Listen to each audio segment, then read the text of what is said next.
வணக்கம். நான் சகி. இது வன்காதல் செய்வேன் கண்மணியே. அத்தியாயம் 26. கண்ணாடி பார்க்கும்போது என்னை பார்த்தேன், கண்மூடி பார்க்கும்போது உன்னை பார்த்தேன். இனி கண்கள் எதற்கு? கண்மூடி எனக்குள் இருக்கும் உன்னை மட்டுமே பார்த்து வாழ்ந்து கொள்கிறேன். சொன்னது போல் மறுநாளில் இருந்து வேலையை துவங்கியிருந்தான் இன்பா. எது எது தேவைப்படும் என்று மட்டும் லிஸ்ட் போட்டு தர கூறினான்.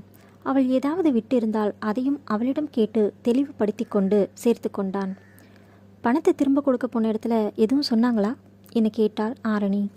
நான் என்ன கான்ட்ராக்டுக்கு அவர்கிட்ட வேலை செய்கிறேன்?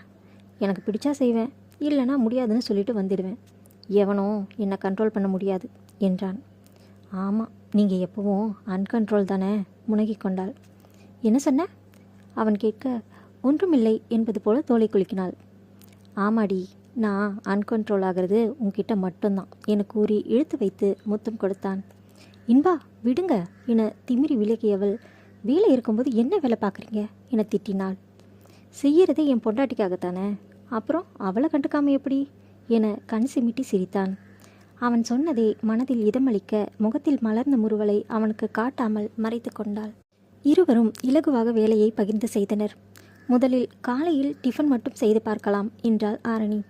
அவனுக்கும் அதுவே சரி எனப்பட அதற்காக என்ன செய்யலாம் என பட்டியலிட்டான். இட்லி, தோசை, பொங்கல், அதுக்கு சட்னி, சாம்பார், வடகரி, சப்பாத்தி, பூரி, குருமா, உருளைக்கிழங்கு, வேற என்ன என்றாள்.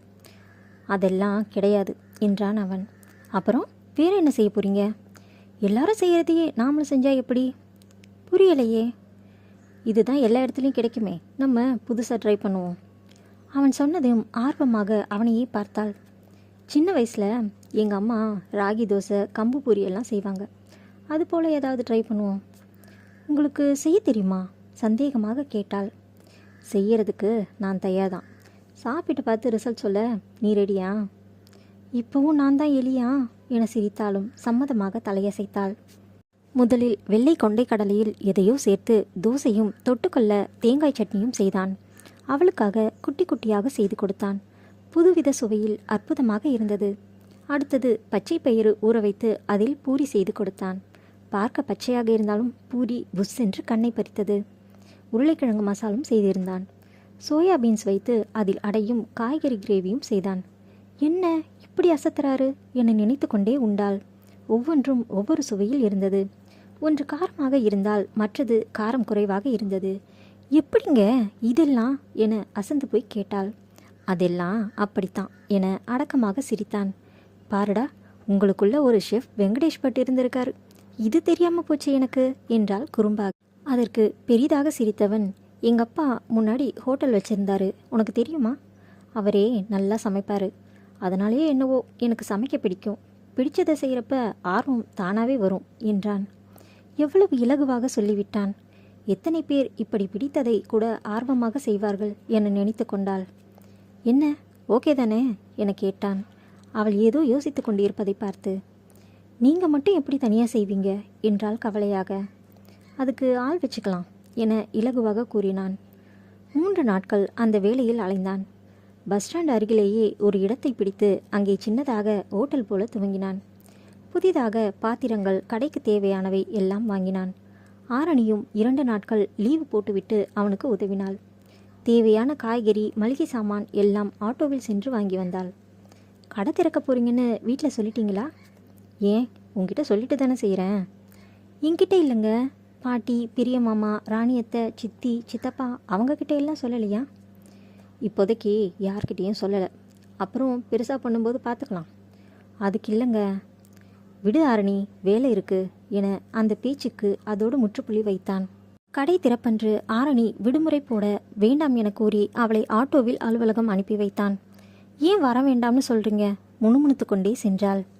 அன்று தியாகமூர்த்தியிடம் பணத்தை திருப்ப கொடுக்க சென்றிருந்தான். என்ன என்பா, பணம் போதலையா?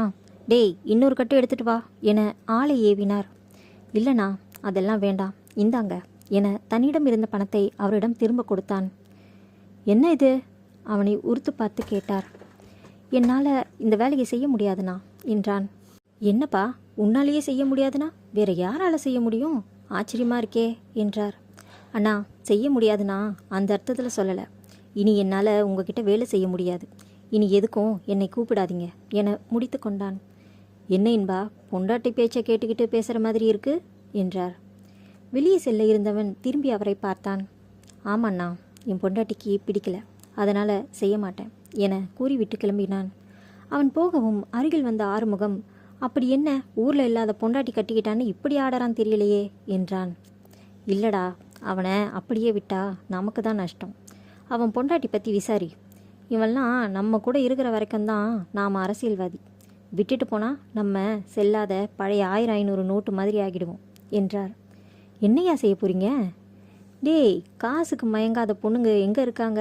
அதுவும் அவள் பதவிக்கும் பவுசுக்கும் மயங்குறவளாக இருந்தா கேட்கவே வேண்டாம். இவனை அவன் மூலமாகவே ஆட்டி வைக்கலாம். சரிங்கய்யா, விசாரித்து சொல்கிறேன். அவன் கண்ணில் படாத மாதிரி விசாரிக்கணும். நாம் விசாரிக்கிறோன்னு தெரிஞ்சா உன்னை மட்டும் இல்லை, என்னையும் விட மாட்டான். என்னையா நீங்கள் அவன் ஒரு ஆளுன்னு அவனுக்கு போய் பயந்துட்டு பேசுகிறீங்க? இது பயம் இல்லைடா, எச்சரிக்கை. அவனுக்கு கோபம் வர்றது நமக்கு நல்லதில்லை. ரொம்ப கேள்வி கேட்காம சொன்னது செய் என முடித்து கொண்டார். அலுவலகம் வந்த ஆரணிக்கு வேலை ஓடுவேனா என்று இருந்தது. என்ன பண்ணுறாரு தெரியலையே, எப்படி போகுதோ. முதல் நாள் அதுவுமா கூட இருக்கேன்னு சொன்னவளே வேண்டாம்னு சொல்லி துரத்தி விட்டுட்டாரு. இங்கே வேலையே ஓட மாட்டேங்குது. பேசாமல் லீவ் போட்டுட்டு கிளம்பி போயிடுவோமா? வர வேண்டாம்னு அவரே சொன்னப்புறம் நாம் எதுக்கு போய் நிற்கணும்? அவருக்கே நாம் முக்கியம் இல்லைன்னு ஆகிடுச்சு, எனக்கு என்ன என மனதோடு போராடி கொண்டிருந்தாள். நேரம் ஆக ஆக இது வேலைக்காகாது என முடிவுக்கு வந்தவள் ஃபோனை எடுத்து அவனுக்கு மெசேஜ் அனுப்பி வைத்தாள்.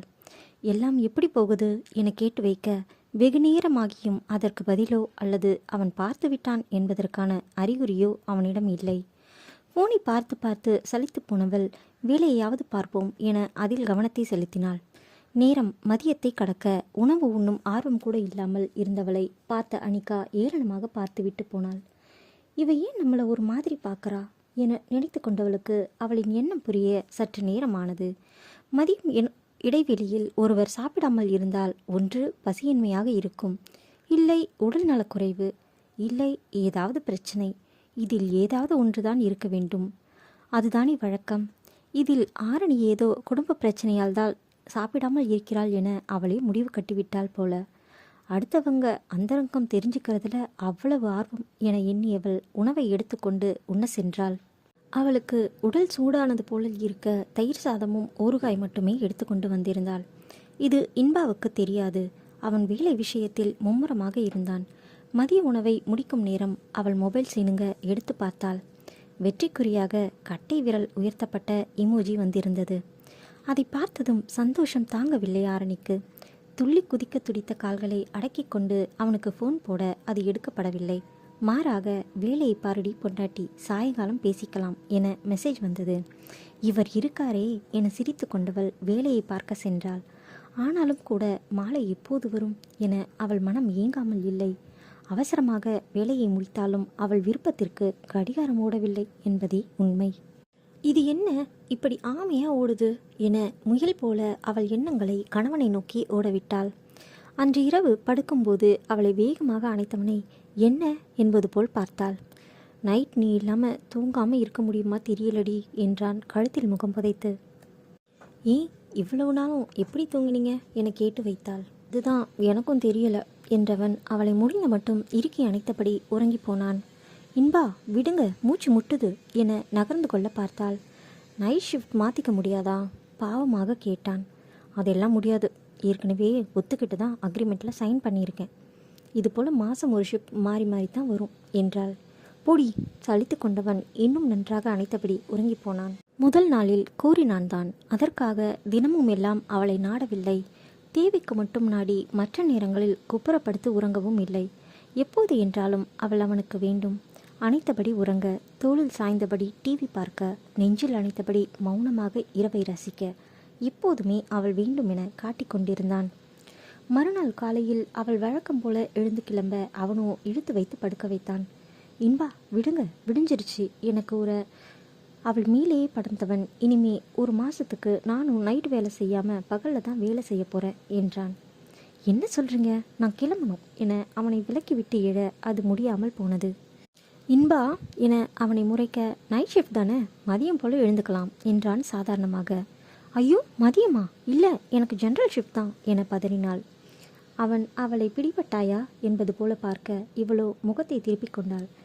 என்ன மேடம், டெஸ்ட் பண்ணுறீங்களா என கேட்டான். நான் ஏன் டெஸ்ட் பண்ணணும் என்றால் கோபமாக. நைட் ஷிஃப்ட்னு சொன்னால் இவன் என்ன பண்ணுவான்னு தானே நினச்சேன். அதெல்லாம் இல்லை. நீ எந்த ஷிஃப்ட் பண்ணாலும் எனக்கு ஒன்றும் இல்லை.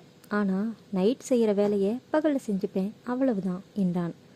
ஆமாம், அதில் மட்டும் கரெக்டாக இருங்க முணுமுணுத்துக்கொட்டே செல்ல. ஏய், நான் தூங்குறத சொன்னேன்டி என கண் சிமிட்டி கூறினான். ஆமாம் ஆமாம் தெரியுமே என கூறிக்கொண்டே எழுந்து சென்றாள். அவள் பின்னேயே அவன் நகைப்பொலி கேட்க சிரிப்பை பாரு என தானும் சிரித்து கொண்டாள். என்ன ஆரணி, தனியாக சிஸ்டம் பார்த்து சிரிச்சுட்டு இருக்க? எதிர் சீட்டில் இருந்தவள் கேட்க ஒன்றுமில்லை என கூறி மழுப்பினாள்.